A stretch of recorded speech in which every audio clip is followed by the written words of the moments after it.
ಹೇಗೆ ತೋರಿಸಿದ್ದೇನೆ ಅಂತ ಹೇಳಿದ್ರೆ ಈ ಸ್ಕ್ಯಾನಿಂಗ್ ಅಂತ ಹೇಳಿದ್ರೆ ಈ ಪ್ರತಿ ಒಂದು ಈ ನಮ್ಮ ಬಾಡಿಯನ್ನ 1 ಮಿಲಿಮೀಟರ್ 2 ಮಿಲಿಮೀಟರ್ ಲೆಕ್ಕದಲ್ಲಿ ಈಗ ನಾವು ಸೆಕ್ಷನ್ಸ್ ಮಾಡ್ಕೊಂಡು ಹೋಗ್ಕೊಂಡು ಪ್ರತಿ ಸೆಕ್ಷನ್ ಅಲ್ಲಿ ಏನೋ ತೊಂದರೆ ಇದೆಯಾ ಅಂತ. ಇವಾಗ ಇದೇನೋ ಮುಂಭಾಗ ನೋಡಿದ್ದೀರಿ, ಇವಾಗ ಇದ್ರ ಹಿಂಭಾಗ ಗೊತ್ತಾಗೋದು ಹೇಗೆ? ಹಿಂಭಾಗ ಅಂತ ಹೇಳುವಾಗ ನಾವು ಇದನ್ನು ಸೆಕ್ಷನ್ ಮಾಡುವಾಗ ಎದುರುಗಡೆದು ಹಿಂದುಗಡೆದು ಕಾಣುತ್ತೆ. ನನ್ನ ಬಾಡಿ ಹೀಗೆ ಕಟ್ ಮಾಡಿದಾಗ ಎದುರಿದ್ದು ಕಾಣುತ್ತೆ, ಹಿಂದುಗಡೆದು ಕಾಣುತ್ತೆ. ಹೀಗೆ ನೋಡಿ ನಿಮಗೆ ನನ್ನ ಎದುರು ಮಾತ್ರ ಕಾಣುತ್ತೆ, ನೀವು ಹಿಂದೆ ನಿಂತಾಗ ನಮ್ಮ ಹಿಂದೆ ಮಾತ್ರ ಕಾಣುತ್ತೆ. ಅದೇ ನಾನು ಇಲ್ಲಿ ಈ ಸೆಕ್ಷನ್ ತೆಗೆದಾಗ ಅದು ನಮಗೆ ಕಾಣುತ್ತೆ. ಈಗ ನೋಡಿ, ಈಗ ಈಗ ಈಗ ನೀವು ಎಕ್ಸ್ರೇ ನಲ್ಲಿ ಖಾಲಿ ಎಕ್ಸ್ರೇ ಕಾಣುತ್ತೆ.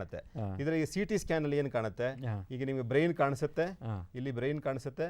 ಅದೇ ರೀತಿ ನಿಮಗೆ ಬ್ರೈನ್ ಅಲ್ಲಿ ಏನಾದ್ರು ರಕ್ತ ಇದ್ರೋ ಗುಳ್ಳೆ ಇದ್ರೋ ಕಾಣಿಸುತ್ತೆ ಈ ಸಿಟಿ ಸ್ಕ್ಯಾನ್ ಅಲ್ಲಿ. ಈಗ ಇದನ್ನು ಅದೇ ತರ ಇಲ್ಲಿ ಬ್ರೈನ್ ಟ್ಯೂಮರ್ಸ್ ಕಾಣಿಸುತ್ತೆ. ಇಲ್ಲಿ ಇದು ಖಾಲಿ ಎಕ್ಸ್ರೇ ಅಲ್ಲಿ ಕಾಣಿಸೋದಿಲ್ಲ, ಇದು ಸ್ಕ್ಯಾನ್ ಮಾಡಿಸಿದಾಗ ಕಾಣುತ್ತೆ.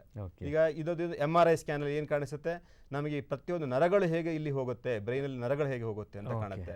ಅದೇ ರೀತಿ ಈಗ ಈ ಪೇಷಂಟ್ಗೆ ಇಲ್ಲಿ ಒಂದು ಗೆಡ್ಡೆ ಇದೆ, ಇಲ್ಲೊಂದು ಗೆಡ್ಡೆ ಇದೆ.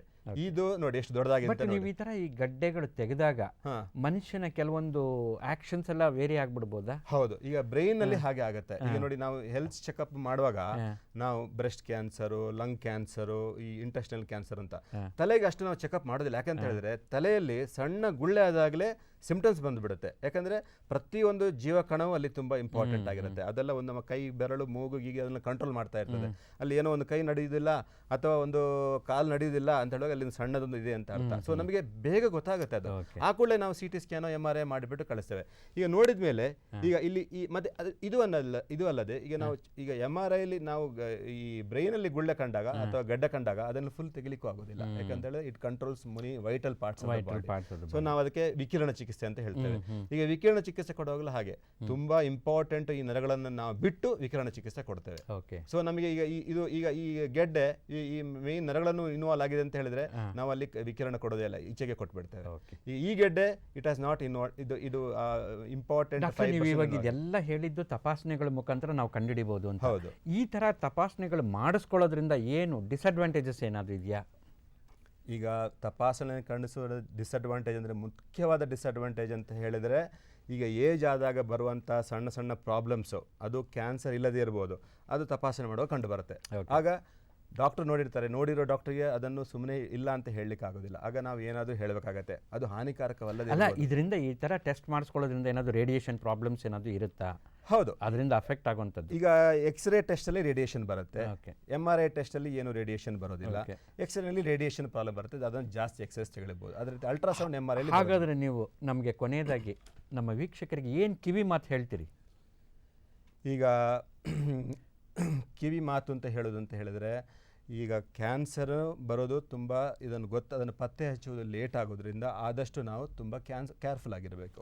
ಈ ಕ್ಯಾನ್ಸರ್ಗಳಲ್ಲಿ ಒಂದು ಇದೆ, ಯಾವುದು ಒಂದು ಇಂಪಾರ್ಟೆಂಟ್ ಅಂದರೆ ಕ್ಯಾನ್ಸರ್ ಬರದ ಹಾಗೆ ತಡೆಗಟ್ಟೋದು. ಅದು ಹೇಗೆ ತಡೆಗಟ್ಟಬಹುದು ಅಂತ ಹೇಳಿದರೆ, ತಂಬಾಕು ಸೇವನೆಯನ್ನು ಕಡಿಮೆ ಮಾಡೋದ್ರಿಂದ, ಒಳ್ಳೆಯ ಆಹಾರ, ಒಳ್ಳೆಯ ನೀರು, ಒಳ್ಳೆಯ ಗಾಳಿ, ಇಷ್ಟು ಇದ್ರೆ ಆದಷ್ಟು ಕ್ಯಾನ್ಸರ್ ಈಗ ಕ್ಯಾನ್ಸರ್ ಯಾಕೆ ಬರುತ್ತೆ ಅಂತ ಇನ್ನೂ ಯಾರಿಗೂ ಸರಿಯಾಗಿ ಗೊತ್ತಿಲ್ಲ.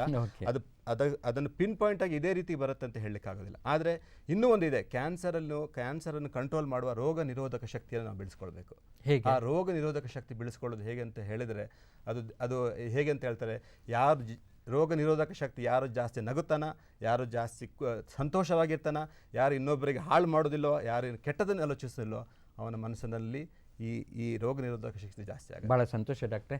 ಸ್ನೇಹಿತರೆ, ಇವತ್ತಿನ ಈ ಕಾರ್ಯಕ್ರಮದಲ್ಲಿ ನಾವು ಆರೋಗ್ಯ ತಪಾಸಣೆ ಎಷ್ಟು ಮುಖ್ಯ ಅನ್ನೋದ್ರ ಬಗ್ಗೆ ಒಳ್ಳೆ ಮಾಹಿತಿಗಳನ್ನು ಡಾಕ್ಟರ್ ಬಾಲಕೃಷ್ಣ ಶೆಟ್ಟಿ ಅವರು ಇದುವರೆಗೂ ನೀಡಿದ್ದಾರೆ. ಅವರು ಹೇಳಿದ ಹಾಗೆ ನಿಮ್ಮ ಹಿತದೃಷ್ಟಿ, ನಿಮ್ಮ ಆರೋಗ್ಯ ನೀವು ಕಾಪಾಡ್ಕೋಬೇಕಾದ್ರೆ ಒಂದು 40-45 ವಯಸ್ಸು ಆದಮೇಲೆ ಖಂಡಿತವಾಗಿ ವರ್ಷಕ್ಕೊಂದ್ಸತಿನೋ 2 ವರ್ಷಕ್ಕೊಂದ್ಸತಿನೋ ನೀವು ತಪಾಸಣೆ ಮಾಡಿಸ್ಕೊಂಡು ನಿಮ್ಮ ದೇಹದ ಒಂದು ಸ್ಥಿತಿಗತಿಯನ್ನು ಚೆನ್ನಾಗಿ ಅರ್ಥ ಮಾಡ್ಕೊಳ್ಳಿ.